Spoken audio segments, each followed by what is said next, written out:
Who's wrong and who's wronger? In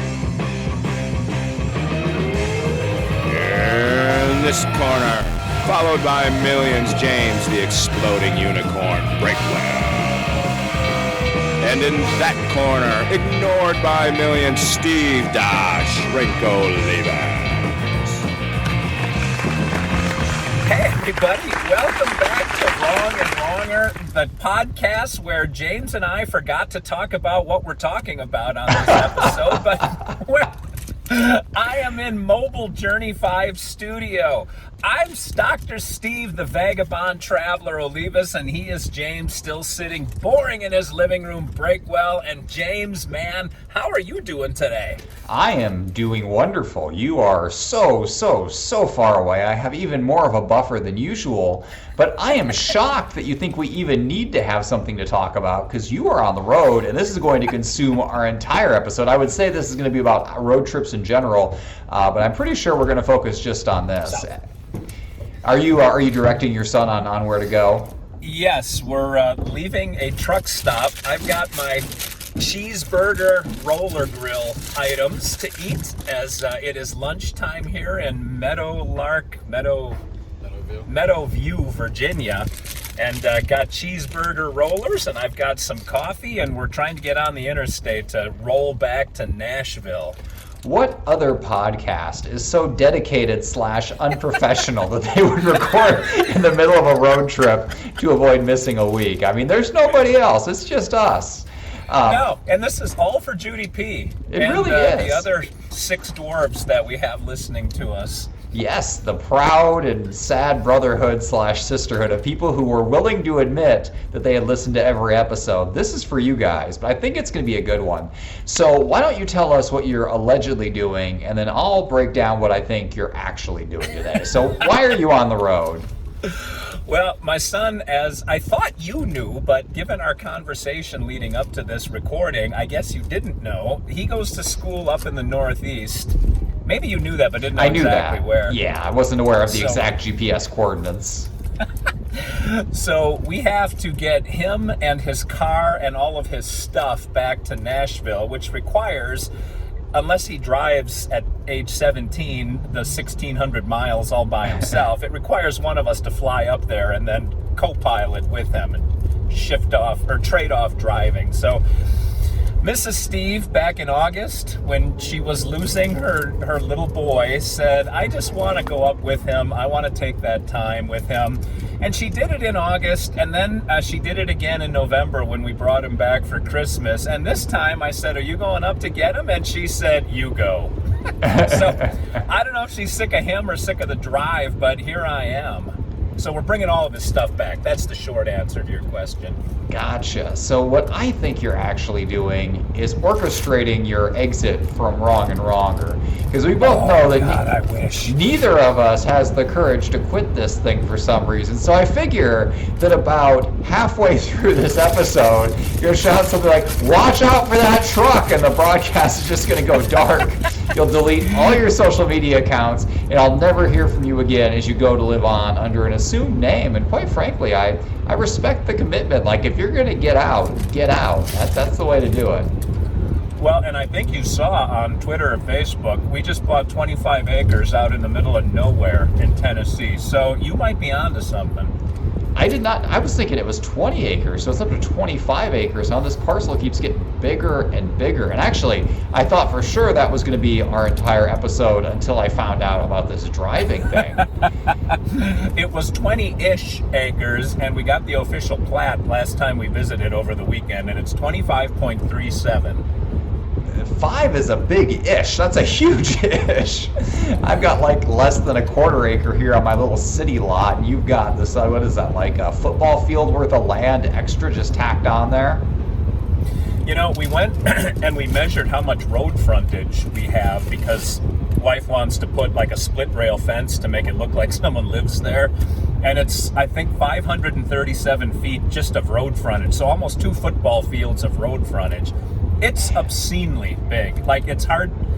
for me to even keep in mind. The park that I walk in, I was watching guys mow with those little riders, like at golf courses, those zero-turn lawnmower. Anyway, so I was thinking, all right, it takes them about a half hour to mow that section of the park. Let me do like a satellite thing to see how many acres it is. And it was like 2.3. And I was thinking, oh, I thought that was like 10 acres. It's amazing how scale changes when you're not physically standing somewhere looking at it. So you're doing it wrong. You should not put up a split rail fence to make it look like somebody lives there. You should definitely make it look uninhabited. So when you actually move in, nobody knows you're there. Nobody knows how to find you. That's the real secret. And yeah, I like, in terms of like building houses and stuff, that's all exciting and fascinating. I can't wait to see what horrible choices you make. But if we go down this road, we're going to get way off road trips. And I want to stay focused to the current crisis at hand. So can your son hear us talking right now, or can he only hear your half the conversation problem? No, we worked this out so he didn't have to listen to silence and his dad throughout this. So I have one of his earbuds in, and he's wearing the other earbud, so he can hear your end as well.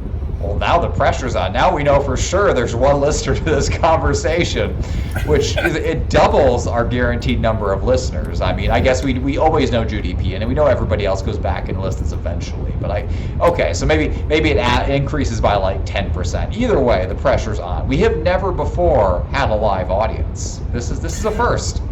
No, and I was just thinking, after our last week's episode, I'm going with, we have 7 dwarves listening to us. Okay. That would make me Prince Charming and you Snow White, because you were like Lily White all the way through college almost, James. I don't know about that. I mean, you clearly haven't read that book that you ordered yet, because there has a vast list of my various misdeeds. I am clearly a very guilty person, but that's neither here nor there. So why didn't you trust your son to drive the whole way back? That seems like an exciting teen adventure, and if you describe it as an exciting teen adventure, you can save your back and your butt from being in the car for 17 hours. Well, so when he came back for spring break, he brought like 2 of his idiot friends with him from school because they weren't able. One is Canadian and one is from Spain, so they weren't able to get back home for the week of spring break. And we only found out after the fact that America, for as much as everyone hates America, which I don't understand, but we have it pretty good here insofar as kids can drive at 16. And in Canada, you've got to be 18. And in Europe, they drive like rickshaws or ox carts or something. I don't know what Rodrigo was driving. But the point is, my son had to drive the whole way, both directions, for spring break. So I don't think he was all that hip on driving back alone this time. Yeah, if I was him, I would just stop coming home to see you. I think that's the clear solution. I mean, I'd probably stop coming home to see you if I went to school like half an hour away. I mean, we would not take much of a barrier for me to cut you off. But I appreciate his commitment. What is at your house that's pulling him back this great distance? I mean, I've got to think he's got his Xbox and his food at school. Like, what's the appeal of going home? It's actually in the back of the car right now, his Xbox and all of his gear. But the appeal of going home is, I don't know that the family that he lives with up in the Northeast feeds him quite as well as we do. And so he wanted to come home and put some weight back on. As a 17-year-old hockey player, I'm sure he eats his weight in beef and potatoes every day. I mean, it's... Yes. I have heard horror stories of people, raising teenage boys. And as a former teenage boy myself, I can recall a time when I could eat like an entire animal and then just keep going. An entire frozen pizza is like an appetizer. And for my wife and kids now, that can be like an entire meal. So the scale is entirely off. So I hope you have added a second fridge for the summer break. Oh, well, we just we're on the heels of having 2 18-year-old boys living in our house, and there was one day where all 5 of the boys were at home eating, and Mrs. Steve took a picture of everyone at the dinner table, and she was in heaven. Like, she likes cooking for all of them. I just want to leave unscathed at the end of the meal and just get enough for me to eat. So, yeah, I think she's prepared and might even overfeed at this point. Wow, that is a feat. It's kind of like my my one grandmother on my mom's side, so she raised 9 kids, and there were like 5,000 grandchildren approximately. So like there was no such thing as a small scale. Like everything she cooked was proportioned for an army. And you know, I appreciate those quantities because then you don't have to feel bad. I would go up at the time, back in my carb days, and I would get an entire plate full of mashed potatoes, like literally one edge of the plate to the other of mashed potatoes, cover it in gravy, and then go back and do it again. Like just infinite potatoes. Man. Where else in life can you get infinite mashed potatoes made with love with the greatest gravy of all time? So that's I can And see not that. gain weight. Yes, those were magical times, and then you start gaining weight and your entire life falls apart. Man, do not waste those precious few years. It's like being on steroids. You just, no matter anything you put in your body, it just turns into additional height and additional muscle. Like if you could bottle that, you would be an instant billionaire. That is a magical time. I don't know, is your son done growing yet, or is he still getting taller? I think he's about done. He's about 6'1", I think. How tall are you? Yeah.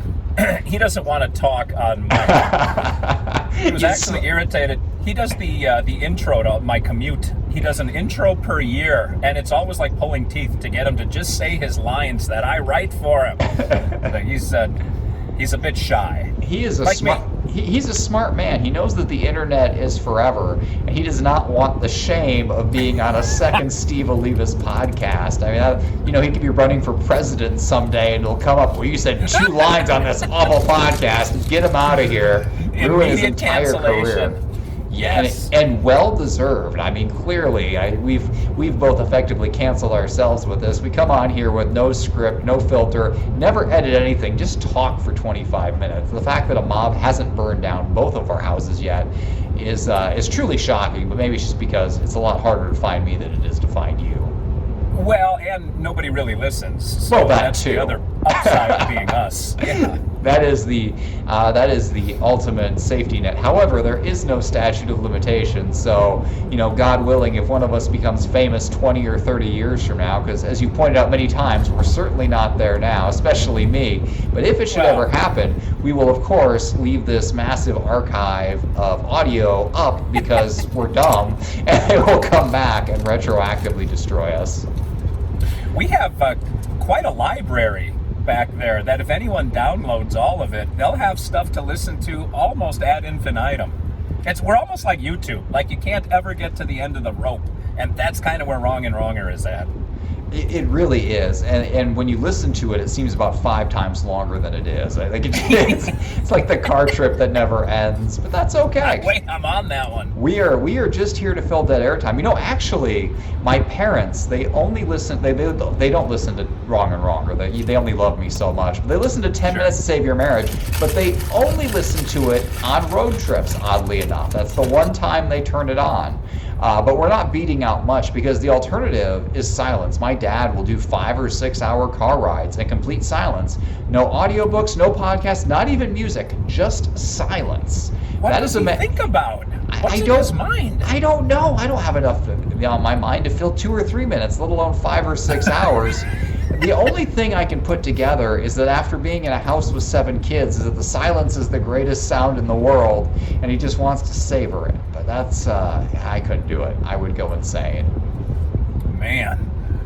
And there's so little that happens when you're on the road. Although we did just have, before we pulled into the truck stop, there was a cement mixer in front of us on the freeway, and there was an explosion. And one of its back tires exploded, and there was like shrapnel that flew up in the air, and I was like in a J.J. Abrams movie, trying to dodge all the shrapnel coming down and bouncing on the freeway. So there was a little bit of excitement, and I almost died and couldn't be on the show anymore, James. So you never know what's going to happen between here and Nashville. It wouldn't have counted, though, if you didn't get it on video. There's no point in faking your death with just a text police report. You got to have the video. It's got to be during the podcast or it doesn't count. I think the Mythbusters did something about an exploding truck tire, and I think the myth was that an exploding tire, like the pieces could fly back and decapitate you because there's like a metal lining inside the tire. And I could be completely wrong on every fact of this story, but I want to say they found it was true, like it was physically possible, but it took like extreme odds for it to happen in just the right way. But either way, it could have like shattered your windshield or something. Who was driving at the time? Was that you or the boy? It was me. It was you.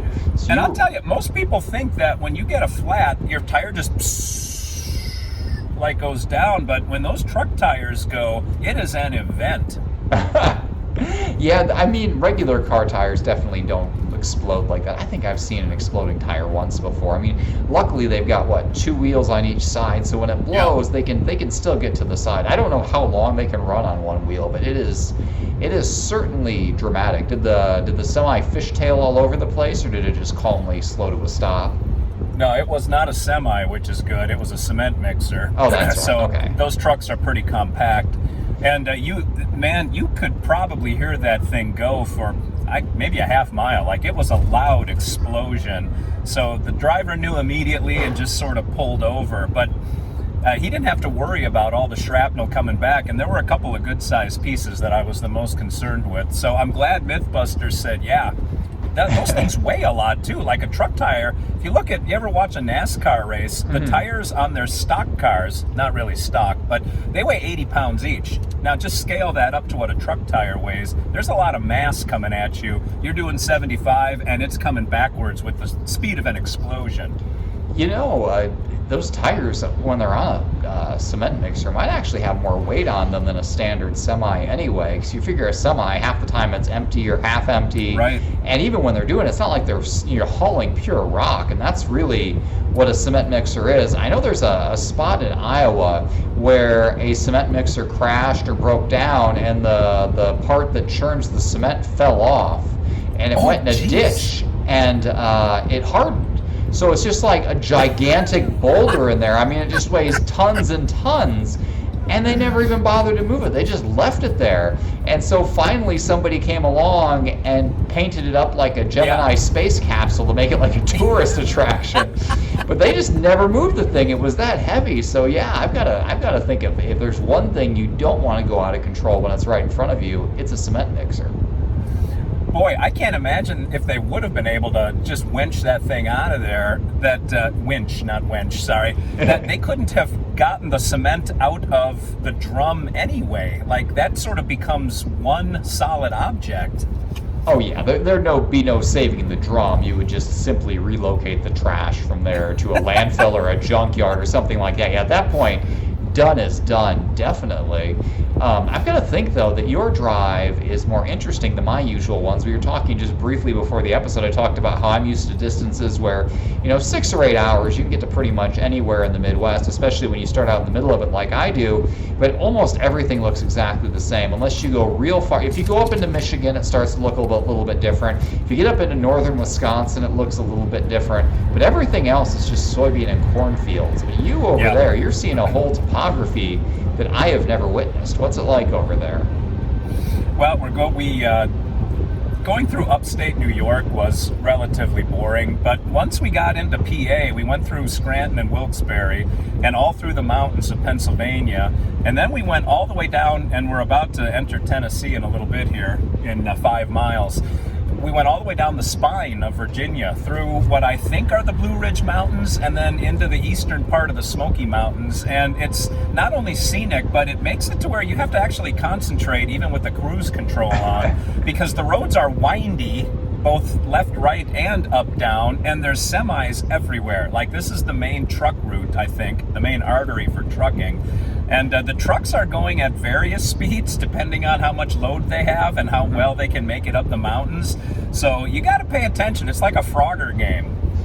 That reminds me of Missouri. I guess I just got done saying that all of the Midwest is the same, but if you go south, it gets a little different too. But central to southern Missouri, there's a section that's real hilly and curvy, and it's like that down where my brother lives, and there's no guardrails anywhere. So it's like, okay, I guess for once in my life, I'm going to pay attention to the road so I don't go flying off a 15-foot dip and, end up here for a while. That is less than ideal. I didn't realize you were almost back to Tennessee, though. In my mind, you're almost complete, but I guess Tennessee is a very long state. So how many hours do you have left? We've got a good 4 hours left. Like Really? Tennessee, if you go from Bristol, which is where the Speedway is in the northeast, all the way to Memphis, which is in the southwest, it's probably a 7.5 hour drive. Like Tennessee is Wow. extremely long. I had no idea. You're definitely crossing it the wrong way. What was the... Yes. Have you been on interstate the whole way? Yeah, well, yes, I have. Now, for my son to get to Albany, there's no... It's interesting, once you get into the real New Englandy part of Northeast, which is Vermont, New Hampshire, Maine, probably Connecticut a little bit too. If you've ever tried to get to ESPN's mothership, you realize this. There aren't a lot of interstates through those states. So it's all back roads, 2-lane, farm roads. Like, Huh. it's difficult to get quickly from one place to the next.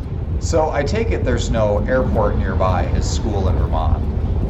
There is, but because I fly for basically free on Southwest Airlines, Vermont, the Delta will fly into Vermont, but Southwest does not. So I wanted to get him to a smaller airport so it's easier for him to navigate. Like if I flew into Logan and asked him to try to figure out how to pick me up at Boston Logan Airport, he would have gone mental. Like that airport is insane. So Albany's a nice mid-level airport, easy in, easy out, easy to find me, and so we did the prisoner pickup there.